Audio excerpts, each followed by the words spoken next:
Hello everyone, welcome back to Fur and Feathers. So today, as promised, we're going to make some butter out of some fresh cream. So I want to explain to you kind of how I get the cream and the process and whatnot. So this was milked this morning. It's just a quart. I got, I think, 1.5 gallons, almost 2 gallons this morning. And so it's already been in the freezer, chilled quickly, and it's in the refrigerator. So I'm not sure you can tell or not, but so if you look at the bottom here, it's kind of darker. And then at the top, it's a little bit lighter, thicker, I'd say. So this is thinner and this is thicker, I say. So you see the line here. So this is the cream up top and the milk is down below. I'm not gonna be able to turn it over for you because it'll leak out. But anyway, so as it sits, all the cream will rise to the top. And what I'll do is take my tiny little ladle. I have a little ladle that will fit into my jars, and I'll just scoop it out of the jar and put it in another jar. And when I have enough, then I'll make butter. So right now, let me just tilt you down here. Right now I have 2 quarts, almost 2 full quarts of cream. I set it out this morning. I want it to get room temperature because it turns better than cold cream. So it's almost warm enough. We're gonna work with it however we can right now, just to go ahead and get our butter made. So I'm gonna start with that, but I wanna give you a little bit of history. So way back yonder, my great-grandparents, my great-grandmother churned butter, and I am fortunate enough that I have her butter churn. I'm gonna set it down on a stool right here so you can see it. So this is made of crock material. It's pretty big. I'd say it holds about 2 gallons. Pretty big one. And the lid comes off. And the dasher, this is the dasher. So it's very, very old. My great-grandparents was born early 1900s. So I'm very fortunate that I was able to get this because I'm the only one in the family that makes butter, so it means a whole lot to me. And so I do not make butter in this. I have never made butter in this. So then later on in life, the butter churns were a jar with the dashers inside, and it's got a hand crank to it. You can see it working, maybe a little bit too close. So this is how folks made it after the crocks. They would actually beat that dasher down in the other one. This one, they just turn it and keep turning it until they make butter from it. Well, then a little later on, folks decided they were going to use their KitchenAid mixer. I do have a KitchenAid mixer. I have never made butter in my KitchenAid mixer, but my friend has, and it takes a long time. So it splatters a lot. You have to put it on low speed. It takes probably 20-25 minutes just to make butter in her KitchenAid mixer. She has to put a towel over it to keep it from splattering out. Just a lot of headache. Me, I use my handy dandy food processor. It's quick, it's easy, it's clean, no problems with it. So we're gonna make butter in my food processor today. So as I pour my cream in, I can get my lids off. Oh yeah, they came off easy this morning. As I pour my cream in, I do not fill it but about half full. And the reason that I do that is because it will, as it's separating the curds from the whey, it'll get a little splashy up in the top, and it will actually leak out the edges if it's too wet, so to speak. So I'm gonna put my cream, and I'm only pouring enough to cover my blades, which is about half of that. So I'm gonna turn this processor on, and it's gonna be loud, I'm sorry. It won't take long to do.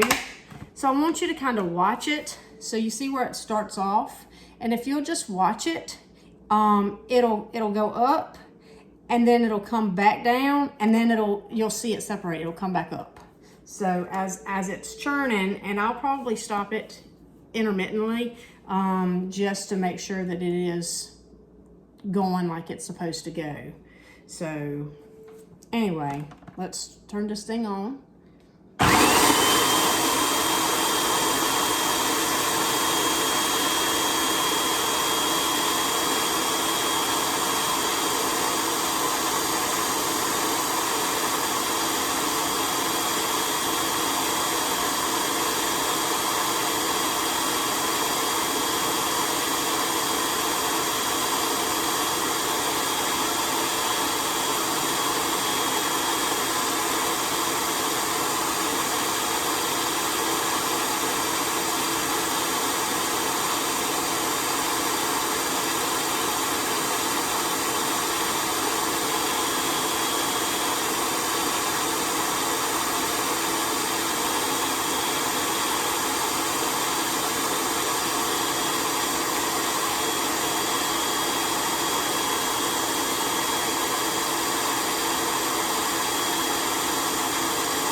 Let's just check it here, see what it looks like.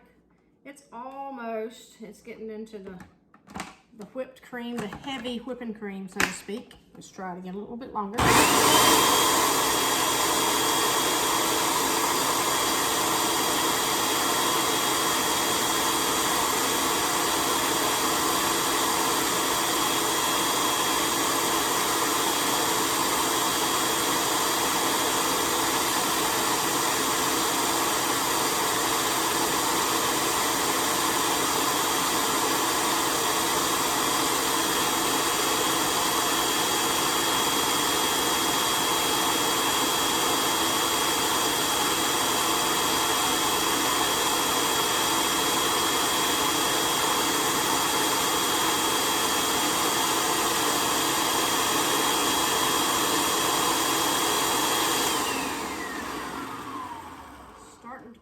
It's starting to go down, so let's just see. Not quite. It's a little bit cool yet. I didn't let it get warm enough.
Did you see how it went down and then it started coming back up? That was the curd separating from the whey.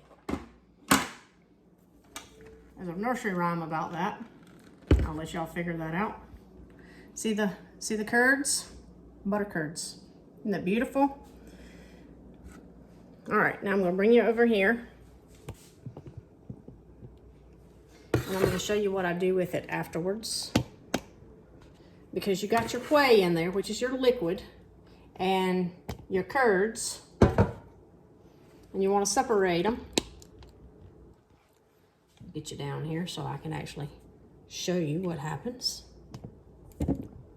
So I've got my colander, and it's in my sink. Let's see if I can fix that a little bit. All right. So what I'm going to do is I'm just going to pour it out into the colander. The whey goes into the sink. The curds stay in the colander. And then I take cold water, as cold as I can get it, and just rinse it.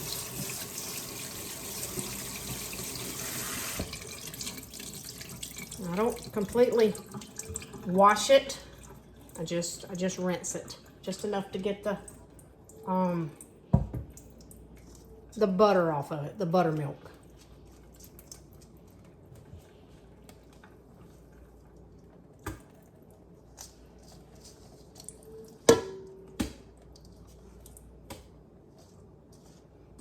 Now, normally my next step, I'll just kind of pour off my buttermilk a little bit here. Normally my next step is I would put this into the freezer for about 5 minutes to let it kind of harden up just a little bit. You don't want it hard because you can't work with it hard. All right, let's go back over here. But I'm not gonna talk to you for 5 minutes, so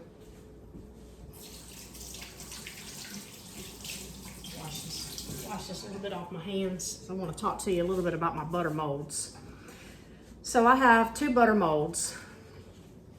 One a friend of mine gave to me. I'm not sure where he got it from. Antique store, old hardware store. I'm not real sure. But anyway, so this is a bell mold, and it actually comes out with this little design on the top. Sometimes. And so what you do is you fill the reservoir full of butter, and then you put it down and you press it a little bit, and all the buttermilk will come out, and then you raise the bell part up, and you've got your bell-shaped ½ pound of butter. Now, I have been using another one. This one was handmade. It was my great-grandmother's as well. And I'm not sure what kind of wood we have here, but it is a square or a rectangle. And like I said, it was my great-grandmother's. And so I feel very fortunate that I was able to acquire this as well. So what we do is we take our butter and we fill this reservoir. Pack it as much as we can pack it. Now I've got plenty more cream that I'm gonna make into butter, but I'm not gonna make it all on camera. I'm just gonna show you one that I do. So you pack it full, all down in the corners.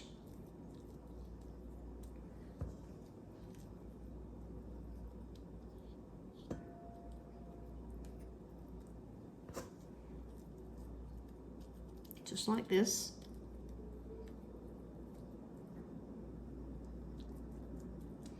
And if you pack it full, then it's going to be a solid block. If you don't pack it full, obviously you're going to have air pockets, and it won't be a total ½ pound. And you see the buttermilk running out of it. Okay, so I just took my finger and just kind of leveled it up. Like that.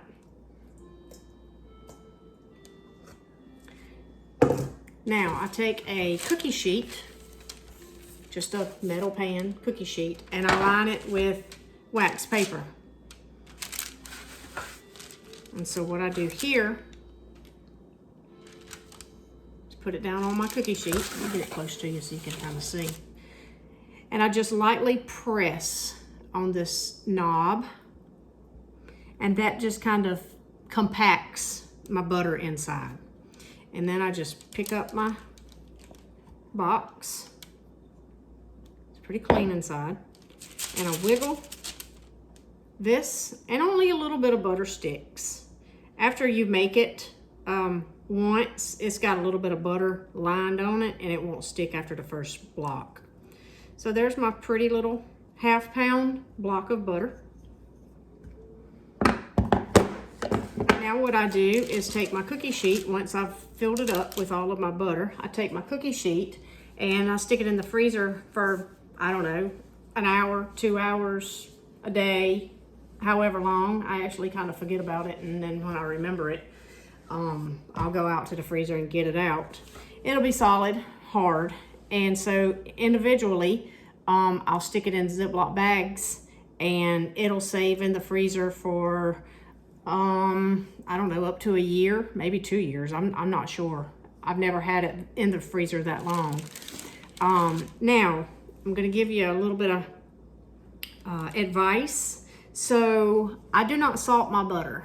And the reason I don't salt it is because the folks who get my butter are bakers. They like to bake cakes and pastries and other sweets with it, and they don't want salt. So I don't salt my butter. If they do want it salted, all they have to do is thaw it out, get it back to the soft state like it is right now. Mix a half a teaspoon to a teaspoon of salt, depending on how salty you want it. Mix it in, and you can either remold it in your butter mold, or just glob it together basically and refreeze it. So then you got salted butter. I just choose not to do that because some folks want a little bit of salt, some folks don't want, any salt, some folks want a lot of salt, so I just don't salt it. Another thing is, when you take it out of the freezer, it's hard. Even when you thaw it out in the refrigerator and keep it cold, it's going to be hard. So you can't take like a butter knife and do like a spread that you want to put on your biscuits or your pancakes or something like that. So what I recommend, if you want to do it that way, if you want to spread and you want it soft, either A, you can keep it on the counter and it'll stay on the counter, for a couple days or whatever. Just keep it covered to keep the flies off of it and all that good stuff. Or you can take it and thaw it out into this soft stage again, and you can add something like coconut oil, grapeseed oil, sunflower seed oil, any of your drier oils. I wouldn't use Wesson or peanut oil or anything like that in it, but some of your drier oils, I use coconut oil a lot. And you can put a little bit of coconut oil in it and mix it up, and it'll stay like a spread. It'll stay soft.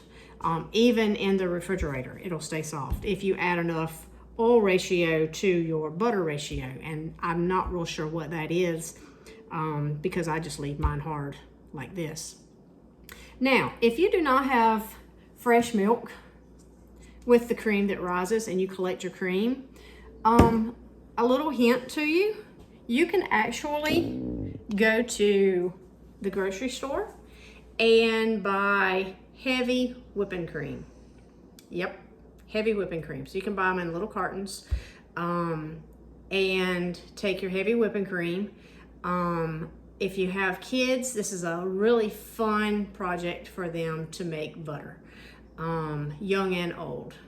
So what you'll do is you'll take a mason jar, whether it's a pint or a quart mason jar, and you can do this 2 ways. You can either put a marble in the bottom of your jar, pour your heavy whipping cream into your jar, put the lid on, and shake, and shake, and shake. You don't have to have the marble, but it helps it to separate a little bit better, easier. So if you've got kids that are a little unruly and they're bored and they need something to do and they're getting on your made up nerve, then don't put that marble in that jar and just let them shake, shake, shake, shake, shake, shake. If they're being really good that day, then you could put that marble in there and let them shake, shake, shake. And they can make your butter. So that's kind of a fun project. We did that at church one year, and those kids, young and old, are still talking about us making butter at church. And so what we did was everybody got together. I think it was Bible school, and we'd start at one end and that person would shake for a little bit and then they hand it off and that person would shake, and by the time it got all the way around the room they had butter. So pretty neat. But I like my food processor. It's pretty quick. I did not let my butter get warm enough. Normally it only takes, I don't know, probably 2 minutes max to make butter out of my cream. But it was a little bit cool, and so it took just a little bit longer, but still, I mean, it did it. So anyway, so we've made butter.